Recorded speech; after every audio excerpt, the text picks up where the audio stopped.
Hey there, how's it going? It's Halloween, and I'm Edward, Drake's husband. First thing we're going to do is get rid of those eyebrows. Those bushy things, they're going to get in the way. So we're going to use some glue. Now, this is a special kind of glue. It's a purple color. So if you're interested in the color itself, you could just apply it everywhere, kind of like a purple mascara.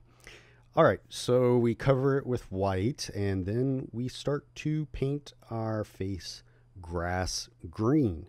This particular green is to be emblematic of a dead person, although most of the ideas of dead people do not include green.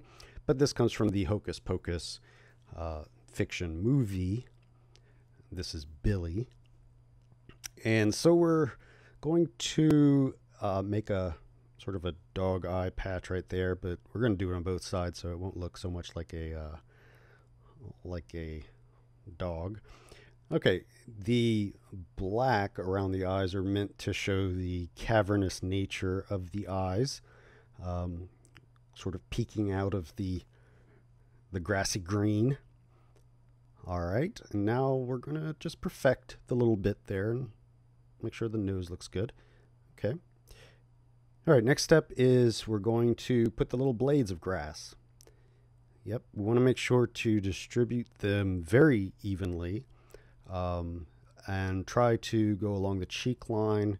You know, grass grows in a very specific way, so this will make sure that the grass is being used appropriately. If you notice, the green is uh, not exact throughout. There's lighter and there's darker. That's part of the aesthetic. You don't want there to be the same sort of green throughout. You want there to be a variety, some interest, so people will look at your face. All right, now we're going to be adding a little bit of this black on top of the black.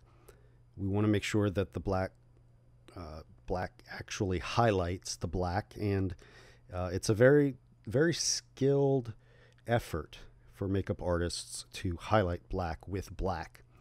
And we're going to put a little bit on the nose and on the top of the lips.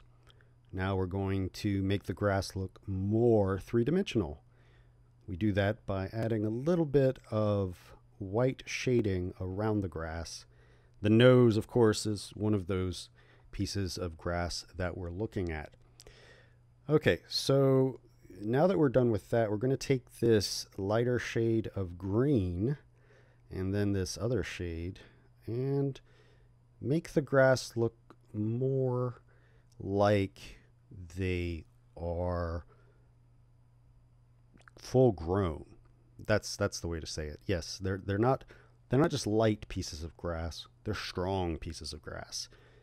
They actually survive hurricanes and tornadoes. These pieces of grass, they are very odd. Okay, so just added a little bit of weird lipstick, and now we're going to add some whites around the pieces of grass. These are weird pieces of grass, but it's part of the art experiment. And we're going to take this palette with a little bit of brown. Now we're adding a little bit of the soil to the ground. And the soil is very important because that's what makes grass grow. So we're actually going to add the soil all around to highlight and show that, you know, the grass is growing in soil. Going to make sure to put it both sides. And now again, we're highlighting the grass so that it stands out from the background. These particular blades of grass, I should say, they're standing out. And putting a little nose. Remember, the nose is a big piece of grass here, so we're making sure that that gets stood out. Over the mouth, we're going to want to show as if the grass has crisscrossed. So that's why we're doing that right there. As you can see, it shows a very good, I'm a piece of grass. I can hide in the grass and no one can see me look. We're going to keep adding green to it. And if you notice, it's coming together pretty nicely in a there, we're adding a little bit of highlight to the eye. We're adding more grass onto our fingers. And we're continuing that. Our fingers are now going to be grass. And then finally, Grassman. Grassman with grass blades. He can hide in the forest, and no one will see him. No one at all. Happy Halloween to everybody.